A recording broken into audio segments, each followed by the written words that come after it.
Hello， 大家好，小枣来了。今天带大家来看一款迷你桌面柴火炉，虽然小巧，但是它功能却非常齐全，拥有高效的2次燃烧，同时可以加装颗粒燃料器，可以长时间的帐篷取暖。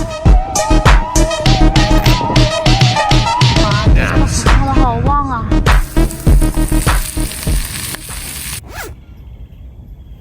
哇，正好有夕阳，我们边欣赏夕阳边来开箱吧。它也是有一个荔枝皮革的收纳袋，一如既往精致，看着小巧，其实拎起来很扎实哦。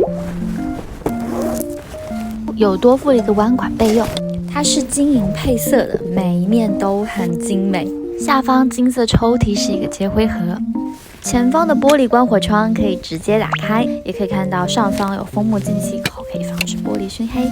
侧下方也有进气口，还有一个侧门，添柴更灵活容易。背面有一整排的2次燃烧进气口，底下也是这种连体的支脚，可以隔热。它的提把不影响整体外观，只需拖住两边就可以拎起来啦。对了，烟囱管从前门是取不出的哟，别忘记有一个侧门，这里也是未来有更多扩充周边的可能。里面装下了9节烟管与火焰导流板，里面这一排就是2次燃烧的出火口啦。前门也打开来。哇，这样很通透啊，清理起来非常方便，包含这个活动式的弹窗也是方便使用后的清灰。而且这个下方的前开门是有防滚挡片与悬浮门片的设计，可以防止炭灰掉出、烫坏地面草皮或者是地布。这个在帐篷里使用的话也很有安全感。搭配导流板，火焰会先往前，再回卷上升，延长火焰停留时间，提高燃烧效率。待会儿点火再来仔细观察。哦，玻璃枫木进气口是上下都有的，下方接灰盒的金色抽屉里面也放了很多配件。这款桌面迷你炉有没有很像一个小电视机放在桌台上，很精简柔美？顶盖也是可以直火或间接加热的。这颗螺丝我做了一个替换，这样也可以做一个侧边保温烹煮哦。另外，这次我加配了一个火星抑制器，在帐篷里使用的时候可以减少火星喷飞，同时也是多了一个热力平台，可以在上面烹煮。外层有一圈金色的镂空防烫网，很漂亮。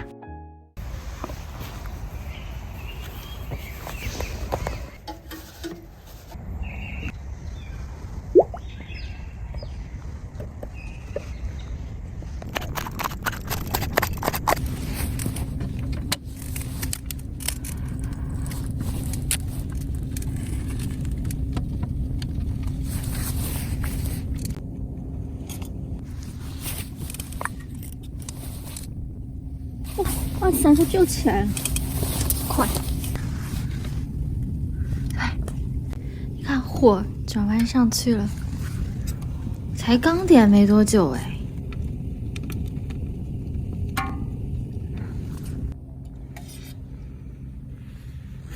冬天就是要烤火，我们开煮吧。上面的火星抑制器，这边其实是多了一个烹饪平台，我就用这个小火来煮饭。这是上次介绍过的煮饭器，我发现它也不只可以跟G3搭配，然后我自己带了一个这样的小钢杯，下面放了水，尺寸刚刚好。好，往里面再加水。哦，盖上盖子也是很刚好的。哇塞，真正的烧起来啦！我烧的好旺啊，有点兴奋，和现在火焰的心情一样。我来爆炒辣椒炒肉，这个我很擅长。风暴小炒锅，这个是小号的，我发现这个小号很匹配各种柴火炉的这种洞，对吧？先来把辣椒炒香，有点多哎，都放吧，切都切了。现在咱就是阶梯烹煮，把辣椒炒到有那种虎皮辣椒的感觉。刚刚那么一大盆，炒着炒着它就缩小，煎一下，煎香。差不多，掌握酱汁已经很香了。小炒肉就是要用五花肉熬出油之后，接下来几天都可以用这个猪油炒，什么都香。来炼猪油，这边做一个改造吗？灌一个，把昨天没吃完的卤肉也可以一起。小小的桌面迷你炉也可以3吃。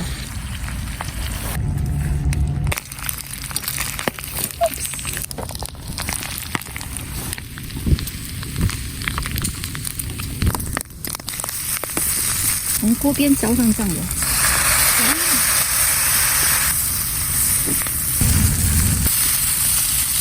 白胡椒，调和柴火辣椒小炒肉，提锅，香味溢出屏幕了都。来盛个饭吧。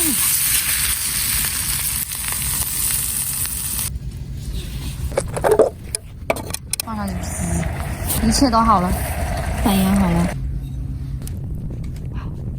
还有胡须章乳酪，小炒肉很下饭，哇，那粘嘴唇哦，很香，你的红葱头味道非常协调。小炒肉很有柴火香气，锅气十足。这里再热2个汤钵子，一大一小，一点不浪费。然后下面的猪油，我用的是这个带盖的，明天可以炒菜继续用。好了，第2代的绿度桌面大师，悬浮外框支架，外形更洗练成熟，更细腻，扣件细节呢也让运输途中更加放心。